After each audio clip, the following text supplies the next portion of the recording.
Et av de vanligste problemene jeg har når jeg underviser, er når studentene stiller meg spørsmål som «Hvordan sier man ditt?» eller «Hva betyr datt?»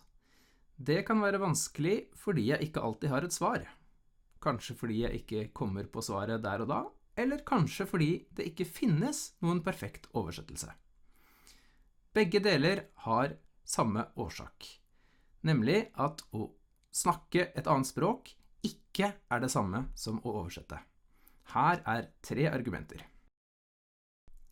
Hvis det å snakke et annet språk hadde vært det samme som å oversette, ville vi ikke trengt hverken oversettere eller tolker.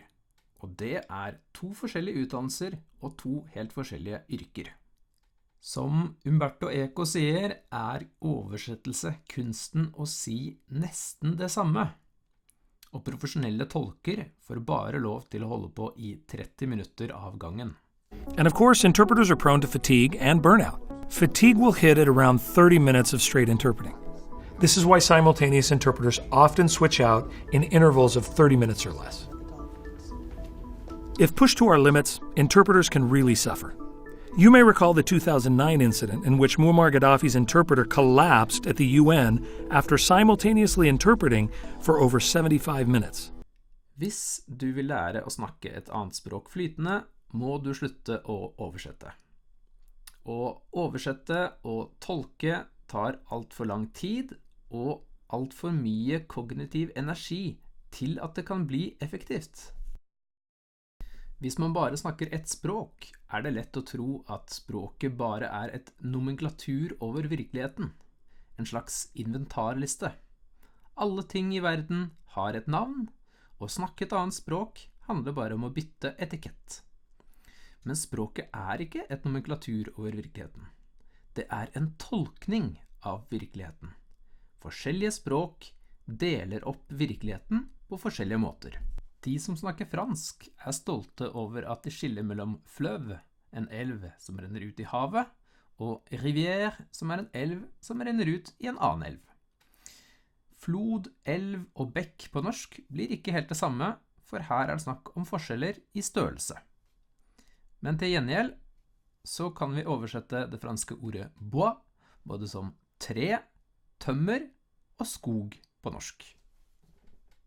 Vi kan også finne ord som har samme betydning, men ulik bruk. For eksempel de norske ordene hus og hjem, som kan oversettes til spansk casa og hogar. På begge språk er det første et fysisk sted, og det andre handler om tilhørighet. Allikevel så kan vi si jeg går hjem på norsk, men ikke voy a hogar på spansk. Det høres rart ut. På spansk sier vi voy a casa, men jeg går til hus høres jo veldig rart ut på norsk. Eller hva med konnotasjoner, som det spanske ordet pueblo, som vi gjerne oversetter til landsby på norsk. Problemet er at landsby har helt andre konnotasjoner enn pueblo. Asterix, for eksempel, bor i en landsby. Rigoberta Menchú kommer fra en landsby, så en landsby er noe gammelt eller noe pittoresk. Ikke som i Spania, hvor man gjerne har familie som bor i en landsby, eller man drar dit i helgene, litt som når vi drar på hytta. Så kanskje er bygd en bedre oversettelse, men heller ikke det er perfekt. Hvis du virkelig vil lære deg å forstå et annet språk, må du akseptere at ting ikke betyr det samme. Og det er en god ting, for det tvinger deg til å se på verden med nye briller. Det siste argumentet er banalt. Hvis du snakker ved å oversette ord for ord, vil ting høres veldig rart ut. Hello. When you pound.